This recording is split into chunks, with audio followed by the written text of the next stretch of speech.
we are in the repression.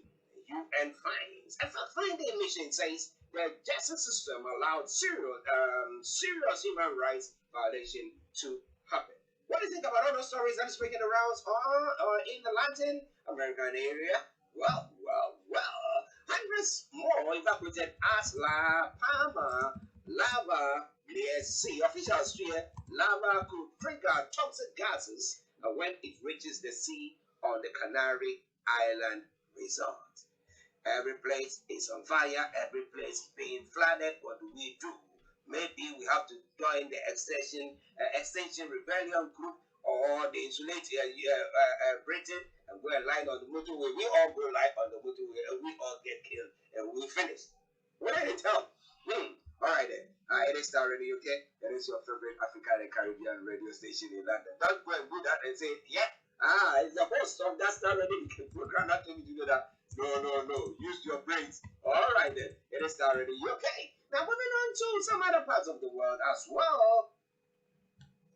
Afghan girl school ban will be un-Islamic, Pakistan is saying. Now, Pakistan is one of the countries that's supporting the Taliban. But they are saying the Prime Minister Imran Khan speaks and says that about events in neighboring Afghanistan and saying the Afghan girl school ban will be un-Islamic. Now, if you're un-Islamic, if you're a Muslim, or do you think that banning or educating school children is what did they say?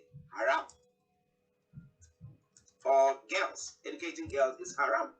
Well, I remember back in the day, while I was in school back in Ghana, one of Ghana's, outstanding, knowledgeable men, Dr. Koiki Agri, they say something, and they say, if you educate a man, you educate an individual, but if you educate a woman, you educate a whole nation.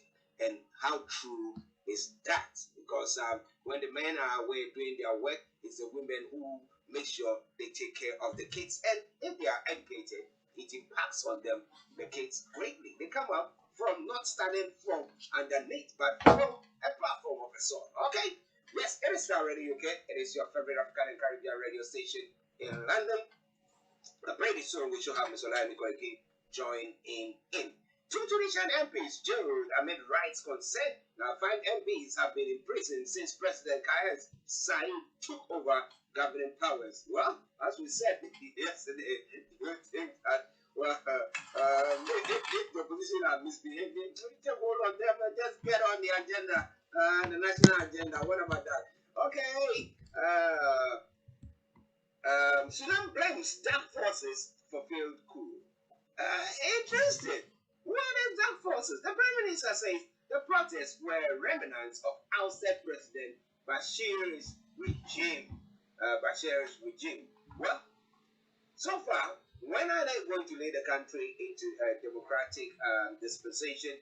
What is happening on that front? A lot more I'm going to be looking at in a moment on Starr Radio, okay? It's your favorite African and Caribbean radio station in London. African leaders at the UNGA sound alarm for vaccine shortage and widening global inequality. Now, interesting, this inequality, I wanted to talk about it during the course of the morning, because I will talk about inequality, about the richest countries and the poorest countries, and we look at that and we think that, well, the rich country has to do something. But when it comes to even our place, where let's say there have been lots of donations that the governments, various governments have given into developing countries. Climb at the bay, as when I get to them, it's another question, because you find out that many even rights that have been donated to a community that is hungry, you go to the market and it's being sold on the open market, and you ask yourself the question, well, what is all that about? So we're going to the UN saying that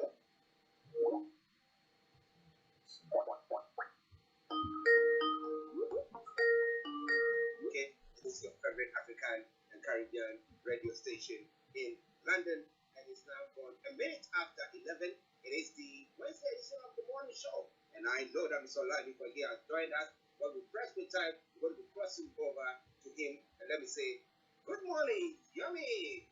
Well, it is a very good morning to you, Mr. Archie. Good morning to all our viewers from around the globe, and welcome to Star Radio UK. It is your finest African and Caribbean radio station in London.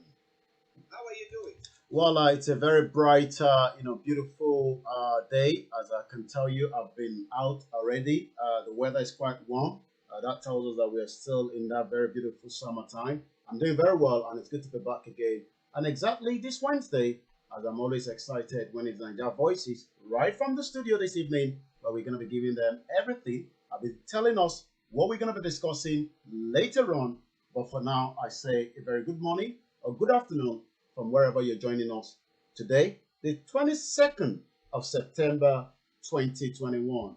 Just about this time, some almost 2 decades plus ago, precisely, I was heading out of Nigeria, making my way to UK for a journey that we can now say has been very beautiful. It's been long, but it's been challenging. But we are still here trying to do our best for humanity. Of course. Nice to have you once again. How are you doing? How are you doing?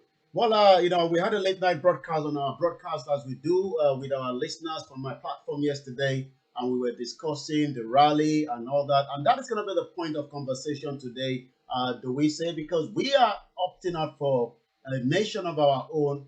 What about those that still want to be part of that nation? Do they have the right to protest or not?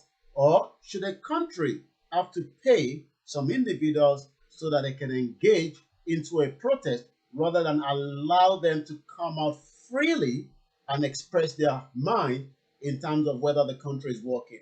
All that I'll be discussing on Niger Voices, the pro and the against of the ongoing United Nations, 76 session that you've been discussing before I came on board. I listened to a bit of what Biden was talking about as well. But one thing is, most of the African leaders would have to learn from some of those that have been in the game, because you cannot hold the populace for a very long time without a kind of a revolt back to the system. Just like you were saying, somebody on the show this morning on ITV was comparing himself to someone because he believed that maybe not everybody might agree or align to what they are doing now, but what about the consequence as well? I say good morning again to Star Radio UK.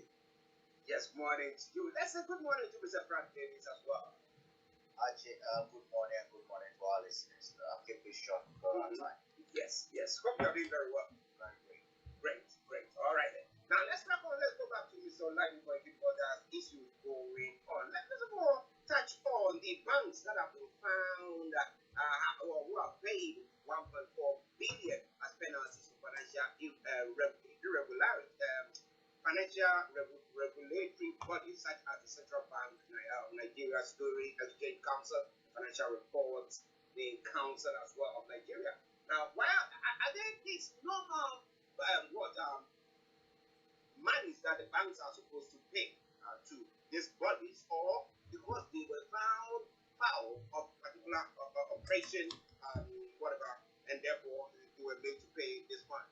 Well, I mean, you're quite right that banking system is a very very complex one, and we've seen penalty from different part of the globe. I remember HSBC was kind of penalized, for terrorism and all kind of money that was going through their banking system.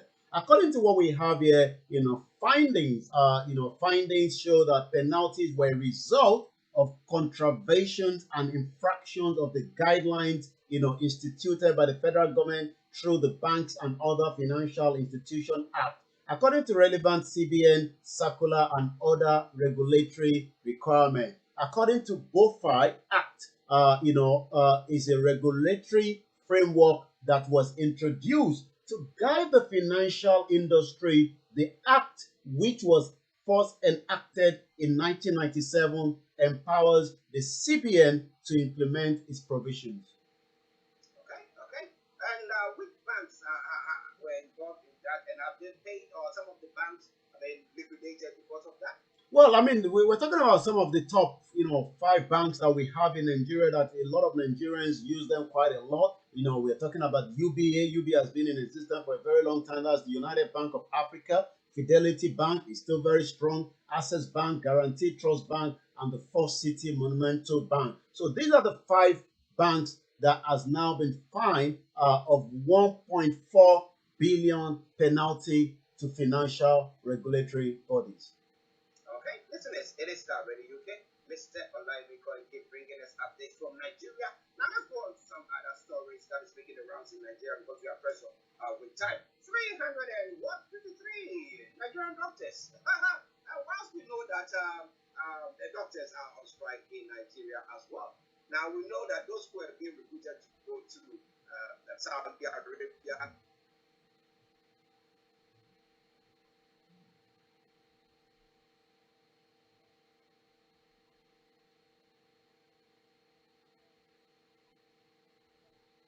Okay. I think we're having okay, yeah, I think I have to yeah, what do you know? Yeah, you're quite right. I mean, is it not a shame that a country that has a population of about close to 207 million, and out of that 207 million, 87 of them, I'll say 87, not 87,000, 8700, 87 million are also people living in extreme poverty. But again, 51 days, to the ongoing the resident doctors has insisted that it will not call off its ongoing strike until its demands are met. And thereabout 353 Nigerian doctors in less than 100 days have been snapped by United Kingdom, because we do know already that we have got a lot of Africans from Ghana, Uganda that do work tirelessly with the NHS here from different parts, from England, Scotland, Wales, and they're doing all kind of shift, making sure that lives are being saved and people are well taken care of.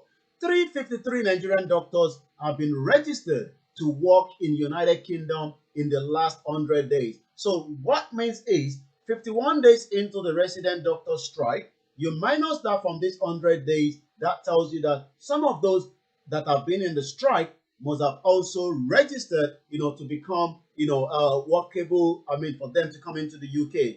From what we know, the body which licenses and maintains the official register of the medical practitioners in the United Kingdom show that the GMC licensed at least 353 Nigerian trained doctors between June 10, 2021 and September 20, 2021, which was just about 2 days ago.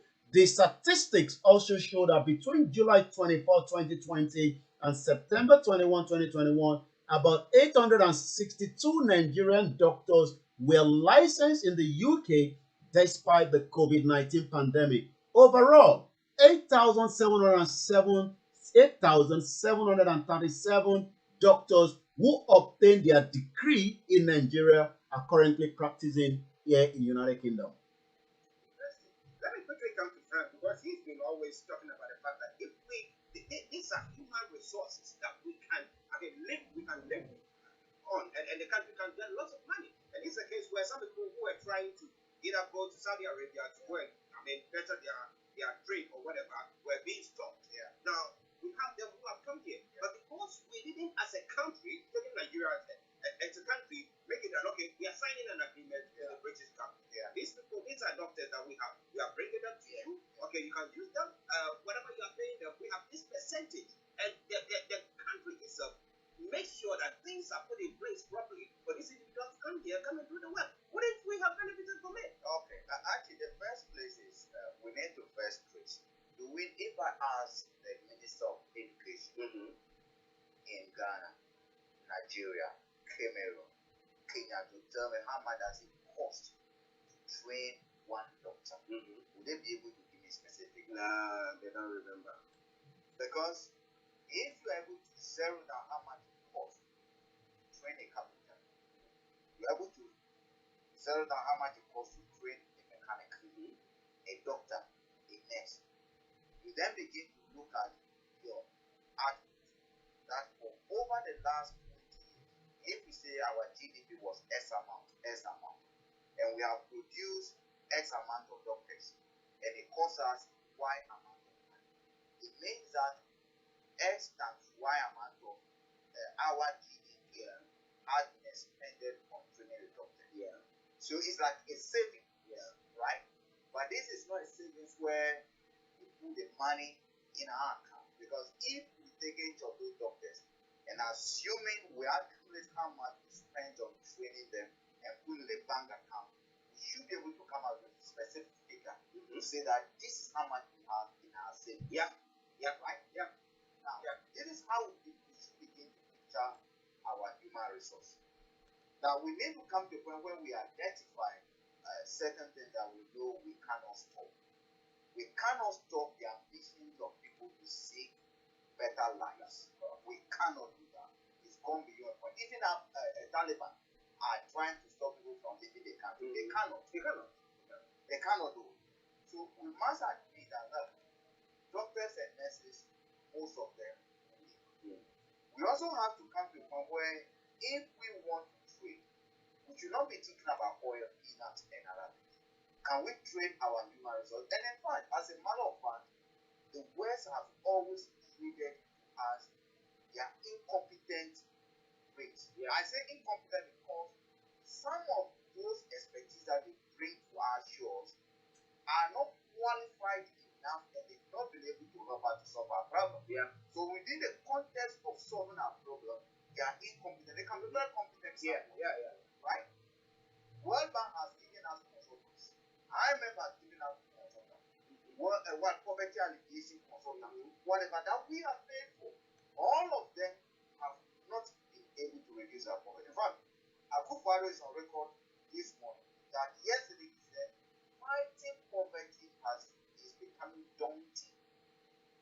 And this is reported by his own newspaper, the Time, what they call the Daily Statement. Yeah. His own newspaper, Akufo-Addo, say fighting poverty is becoming daunting. So basically, I say that I am clueless. I cannot fight poverty. He says you please the country. Now let's go back to the doctor. If we have come to admit or we have said about that, we cannot stop everybody from labor. Doctors, nurses, teachers, all those are and indeed carpenters, these are resources. Let's begin monetize them. Let's look at them as cocoa. Let's look at them as diamond. Let's look at them as gold. Let's look at them as oil. Are you getting it? Yeah. Now, UK is not desperately looking for people. Yeah. We have a huge population out there. Why don't we just sign up and look every year? Instead of these people coming illegal, And then be struggling, wasting time. Most of them will come illegal, but I call it illegal within the context of they leaving our shore after we have invested in them without our consent. Yeah. All right. Yeah. Because if it's a state loan that they're taking to complete their education, most of them will pay those loans. They'll pay, but we don't benefit from it That's directly. it. But some of those education, because they are specific areas, doctors, they get preferential treatment with our resources. Yeah. So, for instance, you go to Lagos University, you don't have accommodation. Doctors and those who are training to be doctors are giving preferential treatment. I get it. So, why not we say that, okay, we're able to train competent and qualified doctors for you. We'll give you 500 doctors every year. Why can't we convert one of our universities to be training nurses for export? Yeah. And out of their salary, if you pay them £10, you're taking their tax. Yeah. We also demand a 5% of that payment. You'll be making money. They will do it. Look at now that they are struggling for workers. And it's going to get worse. Yeah. That's why I always keep on saying, when we meet some of these world leaders, whatever is happening around us, do we look at it critically and position ourselves to take advantage? No. We go begging, that's all. Can you give us money? Imagine if you are an investor, you are in Nigeria, in this country, and you have a bit of money, there's a great opportunity to invest, right? There are private schools that are training nurses in Nigeria. Go and take a strategic share. Get some curriculum from here and get some courses designed specifically for you. Go buy part of that school. Train them and then sponsor them. You make money. You are a billionaire. Yeah, I agree with you there. I agree with you. Well, Amaya Nigerian says that African leaders are clueless and only after their pockets, Africa or Africans wake up. Well, Olayomi is not sleeping. I'm not sleeping either. Frank has been his voice head, so that means we're not sleeping. We are on the case. So let's go back to that Koiki for some of the other stories. Over to you, John. 16 minutes past 11 is the 22nd of September 2021, and I say good morning once again to those of you that have joined us on other platforms. El Rufai State passing anti-grazing law. They can't implement as much as all the other southern part of the country are implementing the grazing law. It seems Kaduna is not be doing so, according to this headline. El Rufai State passing anti-grazing law they can't implement. ICPC arraigned ex-immigration officer over alleged certificate forgery. The Senate passes orthopedic hospital establishment bill, one other. Speed up corruption trials of Fani Kayode and other defectors. PDP tax Buhari just about last week. We saw Fani Kayode, change over from PDP to APC. But it seems the PDP are now asking the presidency, to make sure that those that are moving from their party to their party must also be speed up when it comes to their corruption trial. ASOP suspends 7-week strike in Oko Poly. House passes bill to exempt police from pension scheme. I was watching a video yesterday. And let me just see if we can just quickly. I know we're pressed with time this morning. But, that video is just as so many of those that have worked tirelessly. Then after 35 years of service, it doesn't seem that, the pension is right available, for them, to be spent. And this particular one was a mopo of 35 years. Nothing is given to me at all. Because the 35,000 they give me every month is not, it doesn't make me to live. I'm almost dying. My family is scattered. My children did not complete their education. Nothing is given to me. I cannot buy food for my house. I cannot chop 3 square meal in my house. My children cannot chop 3 square meal in their house. I have no house. I have no build any house. Police don't do anything for me.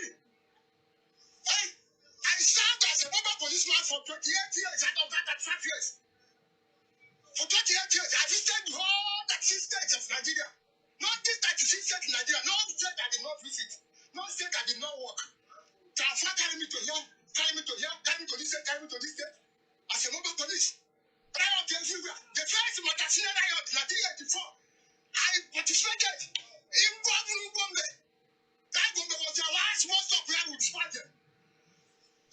Nothing is given to me. So I am empty as you see me so. I cannot buy vehicle, I cannot buy car, I cannot buy food, I cannot maintain my family. I want it because of this pension, police form.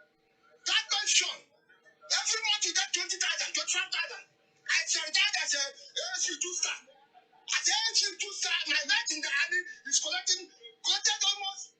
And these are just so many of Nigerians that are lamenting, working, serving the system for 35 years, and yet their pension doesn't seem to be paid or not enough as well. House passes bill to exempt police from pension scheme, which is the complaint that this video that we just had the audio. So let's see, what the House has passed and how this might have maybe a bit of impact to this individual that was complaining in that particular audio that we just played to our listener. The House of Representatives at the preliminary yesterday, passed on, anonymously passed for a second reading a bill to exempt the Nigerian Police Force (NPF) from the contributory pension scheme like their counterparts in the military and the intelligence agencies. The proposed legislation titled A Bill for an Act to Amend the Pension Reform Act 2014 to provide for exemption of the Nigerian Police Force from the contributory pension scheme and for related matter was sponsored by Honorable Francis Wave of PDP of Delta State. Leading the debate on these general principles, Wave lamented that retired police personnel are passing through difficult times after serving the country. He explained that the bill seeks to amend Section 5, Subsection 1, Paragraph A of Pension Reform of Act of 2014 to include the Nigerian police force as part of the categories. So while I've just read that, I will play just this almost 30 seconds more from that video, come back straight to you in the studio, and then, like I say, later on Niger Voices, we'll be looking more on all the other issues as well. But let's just hear the final bit of that interview that was granted to one of the Mopo that served in the Nigerian mobile police for 35 years. This is our country. This is the same country in Nigeria. Eh? Nothing. Are we not supposed to be treated equal?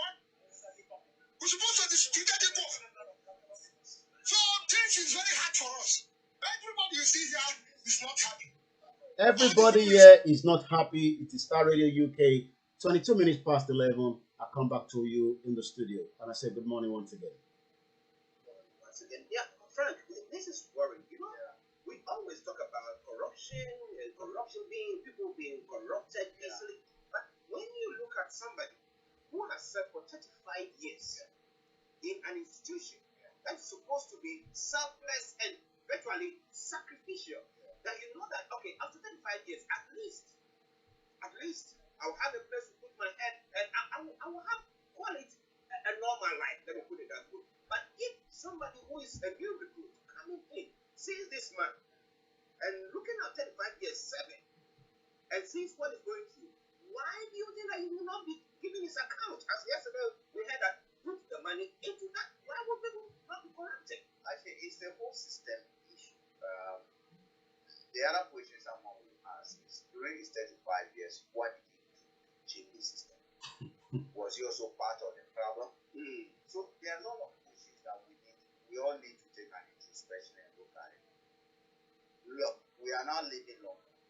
What is our policy towards the nations, the agent, who are said?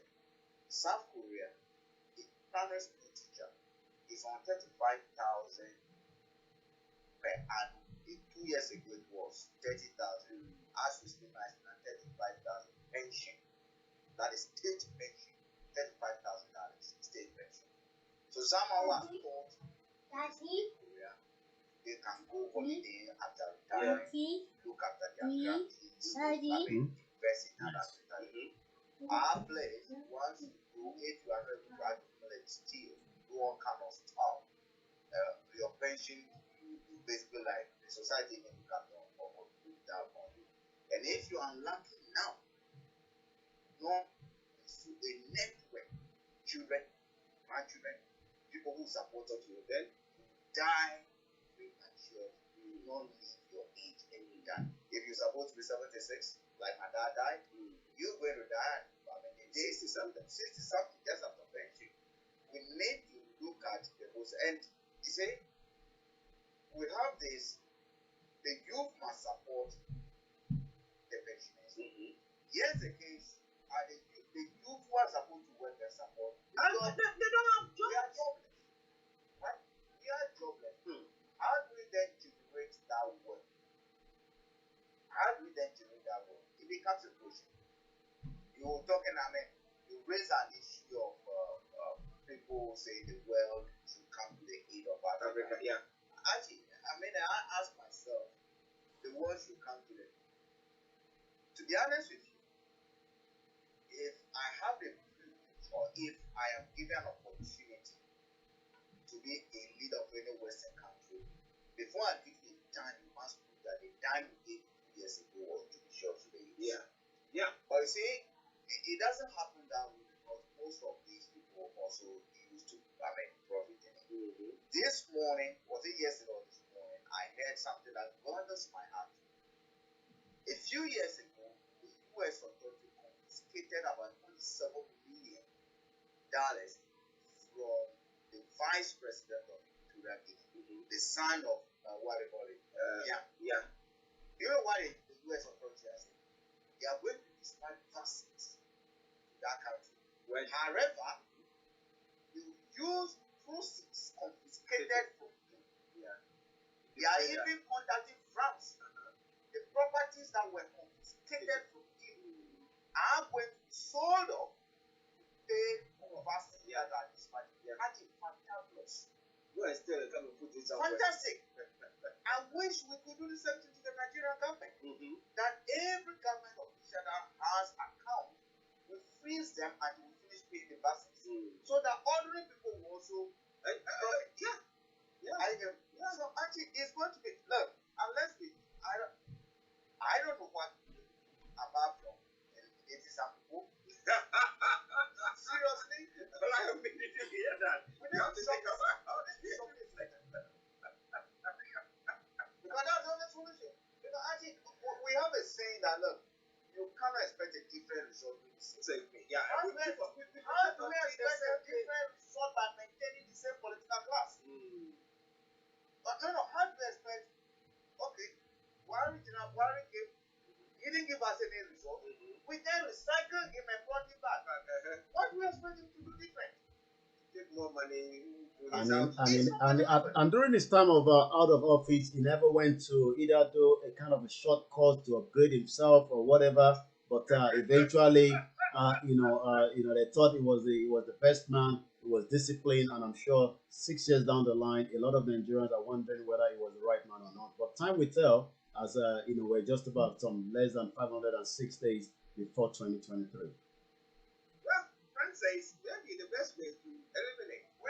It's not going to be elimination by rough taxes or what? We're going to eliminate that because actually the same political class. Right? Yeah.